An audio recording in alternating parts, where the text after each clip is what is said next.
नमस्कार, मैं हूं विश्वनाथ मिश्र। आज बात नागालैंड, त्रिपुरा और मेघालय में हुए विधानसभा चुनाव की। नागालैंड, त्रिपुरा और मेघालय की 179 सीटों में के परिणाम आ गए हैं। इस परिणाम में कांग्रेस को 10 सीटें हासिल हुई। ये चुनाव इसलिए बहुत महत्वपूर्ण है क्योंकि कांग्रेस ने बहुप्रतीक्षित भारत जोड़ो यात्रा निकाली थी और राहुल गांधी से कांग्रेस को बहुत अपेक्षा थी, किंतु संयोग कहें उन्हें कांग्रेस को मात्र 10 सीटें हासिल हुई। दरअसल पूर्वोत्तर के तीनों राज्य राजनीतिक रूप से बहुत महत्वपूर्ण माने जाते हैं और विधानसभा के इन नतीजों ने बहुत कुछ साफ कर दिया है। इन तीन राज्यों में 60 सीटें हैं। मेघालय में एक सीट पर चुनाव नहीं हो सका, इसलिए कुल 179 सीटों के परिणाम आए हैं। यहाँ पर कांग्रेस को 10 सीटें मिली, जबकि भाजपा को 75 से ज़्यादा सीटें मिली। नागालैंड में 40 और त्रिपुरा में 34 सीटें प्राप्त कर बीजेपी ने सरकार बनाने की ओर कदम बढ़ा दिया है। मेघालय में क्षेत्रीय दल एनपीपी 25 सीटें हासिल कर चुका था, जबकि यहाँ बीजेपी को 8 सीटें हासिल हुई। लेकिन चुनाव परिणामों के साथ बहुत सी चीज़ें राजनीतिक रूप से बदली हैं। इसमें बीजेपी के मुख्यमंत्री हेमंत बिस्व शर्मा राजनीतिक रूप से सक्रिय हो गए हैं। दरअसल पूर्वोत्तर के इन चुनावों के लिए हेमंत बिस्व शर्मा की बहुत बड़ी भूमिका रही है। शर्मा ने एनपीपी के प्रमुख कोनराड संगमा से भी संपर्क स्थापित किया है।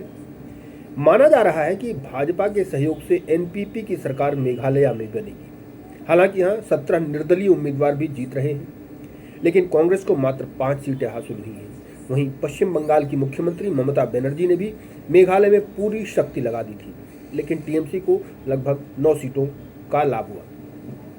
वहीं त्रिपुरा में भाजपा की जीत इसलिए भी बहुत मायने रखती है क्योंकि यहाँ भाजपा को हराने के लिए लेफ्ट और कांग्रेस ने एक गठबंधन कर लिया था। इसके बावजूद लेफ्ट कांग्रेस गठबंधन को मात्र 17 सीटें हासिल हुई थी। इसके मुकाबले टीएमसी को 11 सीटें प्राप्त हुई।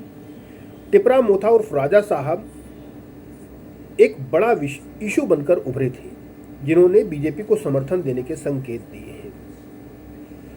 दरअसल राजा साहब ने आदिवासी राज्य की मांग की थी, जिस मांग को वे छोड़कर कहा जा रहा है कि उनकी पार्टी आदिवासियों की भलाई के लिए जो पार्टी काम करेगी उसके साथ समर्थन देंगे या उसे मदद करेंगे। ऐसा माना जा रहा था। बीजेपी को एंटी इनकम्बेंसी का नुकसान होगा, लेकिन परिणामों को देखें तो लगता है कि बीजेपी त्रिपुरा में अपनी सरकार रिपीट कराने में सफल रही है। वहीं नागालैंड की 60 सीटों में से भाजपा को लगभग 40 सीटें प्राप्त होती दिख रही हैं। यह अन्य दलों को 15 सीटें मिली हैं, जबकि कांग्रेस एक भी सीट हासिल नहीं कर पाई है। नागालैंड में बीजेपी की जीत इसलिए बहुत मायने रखती है क्योंकि चुनाव प्रचार के दौरान चर्चा से सांप्रदायिक ताकतों को हराने की जैसी बहुत सी अपीलें की गई थी। इसके बावजूद बीजेपी गठबंधन ने लगभग 40 सीटें हासिल की हैं। इस पूरे घटनाक्रम पे, पूरे चुनाव के रिजल्ट को अगर ध्यान से देखने की कोशिश करें तो एक बात बहुत क्लियर होती है कि इस चुनावों से बीजेपी एंटी इनकम्बेंसी को हराने में कामयाब रही है। इससे कांग्रेस को झटका लगा है, जबकि ऐसा माना जाता था कि नॉर्थ ईस्ट में कांग्रेस का एक बहुत बड़ा वोट बैंक है, बेस है, उसको बहुत बड़ा झटका लगा है। और राहुल गांधी की भारत जोड़ो यात्रा के बाद इस बात की अपेक्षा थी कि शायद वहां पर कांग्रेस की स्थिति और मजबूत होगी, किंतु ऐसा नहीं हुआ। त्रिपुरा में लेफ्ट का खासा प्रभाव भी है, इसलिए कांग्रेस ने लेफ्ट के साथ समझौता किया, किंतु त्रिपुरा के लोगों ने कांग्रेस और लेफ्ट के गठबंधन को ही नकार दिया। इसलिए अगर पूरे घटनाक्रम पर नजर डालें तो एक चीज और बहुत क्लियर होती है कि प्रमुख विपक्षी दल के रूप में कांग्रेस फेल होती नजर आ रही है। वहीं अन्य क्षेत्रीय दल कांग्रेस के झंडे के तले जहां नाने का प्रयास करते हैं, वह भी फेल हो जाते हैं। 3 राज्यों के नतीजे बताते हैं कि उत्तर पूर्व में राहुल गांधी की यात्रा का कोई असर नहीं हुआ है। यहाँ यह भी उल्लेखनीय है, इन 3 राज्यों में 5 लोकसभा की सीटें हैं, यानी 2024 के मद्देनज़र इसको एक लिटमस टेस्ट भी कह सकते हैं। राजनैतिक रूप से ये चुनाव बहुत बड़े परिणाम भले न हों, लेकिन एक इंडिकेटर ज़रूर है। फिलहाल आज के लिए इतना ही। दीजिए इजाज़त। नमस्कार।